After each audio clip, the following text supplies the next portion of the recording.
Notes of a Note-Taking Man by Flack. I had been observing a young woman and decided to call her Teacup. She often sat at a table beside a mirrored pillar in a coffee bar I visited before work. I also had a preferred table which happened to face the pillar about 15 feet away. This is how she became a feature in my daily journal, though it wasn't her alone that triggered my interest. 10 minutes after her arrival each morning, a man would join her. He wore a wedding ring. She did not. I resisted giving him a name for months. He was older than her by 15 years at least. She was about 30, possibly less, and there was no chance of them being father and daughter. Not by the way she looked into his face, which was not an impressive one. Instead, I began to wait outside the cafe and time my entry so that I could follow her in and learn more about her. She only drank tea, for instance, with just a little milk. I arranged it so that 2 or 3 customers were between us in the queue. More than once I rushed up to the counter to catch the sound of her voice, but she was too softly spoken. When she did eat, she chose a cheese sandwich, or an egg and tomato roll, or a beaker of fruit. I noted down all these particulars. If she'd ever wanted to know when she'd had a cheese sandwich over the last few months, I could have told her. But we never spoke. His strongest feature was his hair. It was thick and grey. I wasn't going to call him silver. That would be too complimentary. The shade was more dingy anyway.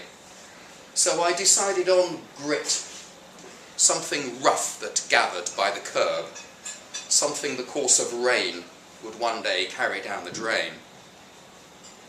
I made an inventory of Teacup's wardrobe. Of course, this was just her office wear, but I could imagine those winter boots having some weekend outings too. Though formal, her style was elegant. Grit, meanwhile, looked like a haggard parent. That much we had in common. Our own children had fled. They're at the never calling, never visiting stage. It's a healthy phase, just temporary, though it's been a while now. Victor's getting over his inferiority complex, and Hope's coming off the tablets. Or so Flo tells me.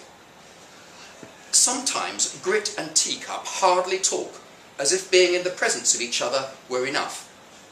She's always looking for eye contact, often smiling, while he's less certain, sometimes scowling away. But he's there, and she's there. No words needed. It's never been like that with Flo and me. She's always busy, lots of do-gooding to do. Church this and that, usually with Jan. I hardly see her. Teacup was a punctual person, much like myself. It occurred to me once when I reviewed her arrival times in my journal that she had the advantage of a well-performing train service, much better than Grit's. I remember once when he was particularly late and Teacup reached for her phone to perform some urgent texting. When he did arrive and sat down with his latte, I felt like going over and complaining. Both Teacup and I had schedules to keep to. He simply wasn't in her class. Our class. Now that I knew their routines inside the cafe, I began to wonder about their routines outside of it.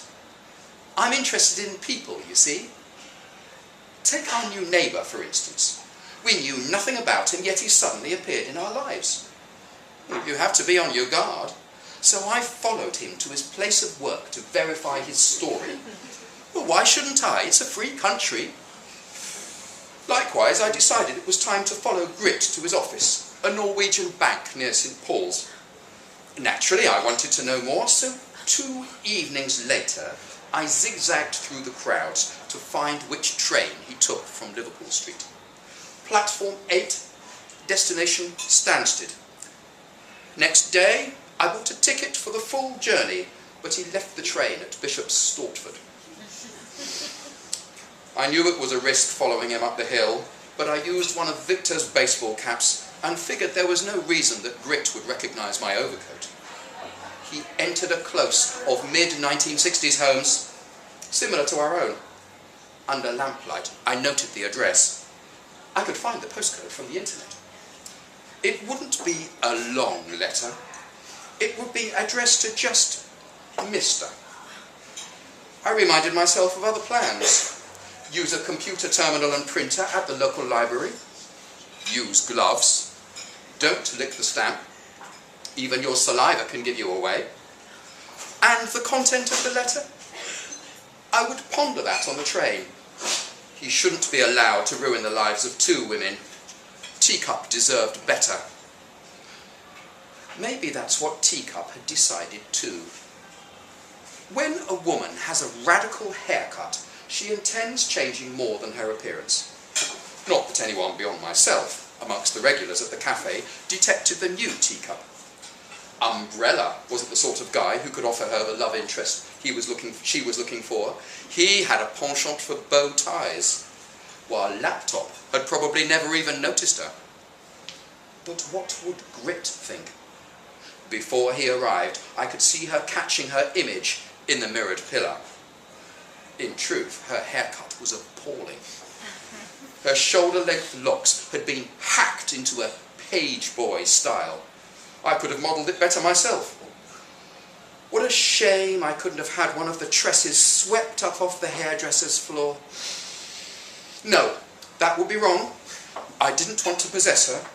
I wanted to set her free. Anonymously. I saw her face rise as Grit approached. She breathed in with apprehension as he set down his coffee. He didn't say anything. Then he grinned widely. What an actor he was. Practised liar. Though surprised, he obviously said the right words, and she was lit with happiness. Yet they never touched, never kissed. Perhaps Teacup was a stepdaughter from a previous marriage, or a niece. But that didn't explain the regularity of their meetings. Before posting the letter, I discussed some of my observations, minus the names, with Flo. "What do you want from this?" she said. I didn't mention the letter. "From the lovers? Well, nothing." "Then why not leave them to it?" "But what is it? I don't understand." "Are you sure you're not after something here?" "Certainly not. He must be blackmailing her. Extortion of some kind. Something's not right about it." I posted the letter. All I wrote was, "Leave the young woman in London alone. You have been warned." Given the usual service, the letter should have arrived on a Friday morning. Given the trek from Bishop's Stortford and the early departure required, he probably opened it on the Friday evening. Monday morning. Teacup appeared as usual. I was waiting in my cafe at the preferred table. She sat at her established one. As Grit's usual arrival time came and passed, I felt my gut tightening with the tension. Then he emerged. His actions were as normal. His stony countenance, a slight crack of a smile in greeting her, then sitting down as if the moment had no special significance. I had my journal open and pen ready for anything to note. He didn't even look away and scowl that day. I was ready for her eyes to fill and for her to rush away, but she maintained that transfixed gaze that had no logical justification. Then he left on time and she sipped her tea. Tuesday. Teacup was late and had nothing to eat. The pattern I saw in my journal was that she ate later in the week, probably having something healthy at home earlier, when self-discipline was easier to enforce on Mondays, Tuesdays, and sometimes Wednesdays. Then something different happened. She took a free newspaper from her bag and read for a period that went over the arrival time of Grit's, the threshold time for Grit's arrival. There was no reaching the phone or scanning through the window. What were the possibilities? Grit packing his case in Bishop's Stortford? He'd slashed his wrists over the dilemma and crisis? Probably not. If she knew either of these, she wouldn't be there. Wednesday, the same. Thursday, ditto. Friday, he must be on holiday, playing dad. Monday again, gritless. Tuesday again, no change in her. I expected a more intellectual newspaper at least. Wednesday, I began to miss him more than she appeared to. Thursday, Umbrella tried a beaker of fruit. Maybe a digestive problem. I'm down to detailing marginal points like this now. Have I ruined my own entertainment?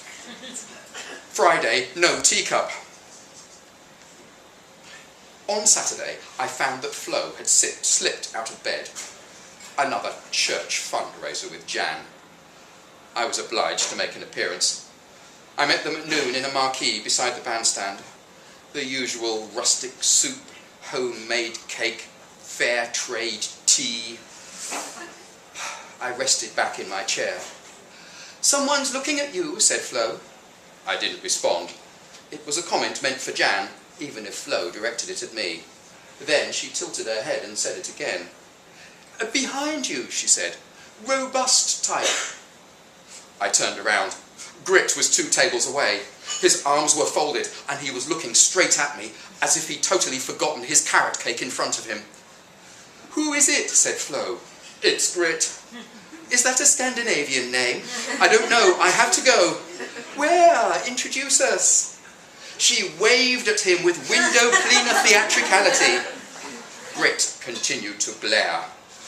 As I left and received more of his stare, I saw that on his table there was an exercise book of the brand I use and a biro.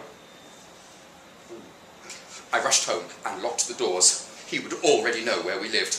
He'd probably followed me from the train station, and now he knew who my wife was.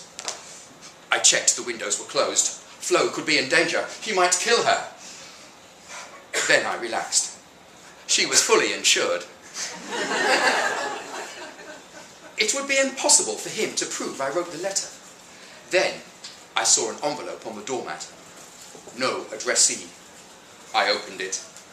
He had returned the letter. The first line, "Leave the young woman in London alone," had been scored out. The second line remained, "You've been warned." I shredded the letter. Then I buried the shreds in the garden. The journal was next. 3 journals, in fact. All those notes and insights into Teacup and Grit had to be disposed of immediately. This time, I used fire. As I watched the flames die down on the garage floor, I considered how Teacup had sat in the cafe knowing that Grit was about to follow me to my office, and then to Waterloo, and to my home. They must have seen me in the mirrored pillar. I swept up the ashes and scattered them around the garden. All that would remain would be my envy. Hopefully, Grit and Teacup could find a resolution to what drew them together. Perhaps they already had before I intervened.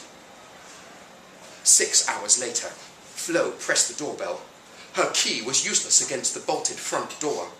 Her face was flushed after another soiree at Jan's. "Your admirer came over," she said. "You spoke to him?" "Reckons he knows you from somewhere." "I didn't know." Then he wondered if it was from his army days. I laughed. "Ha ha ha! You in the army!" "He sounds tough." "You didn't tell him my name?"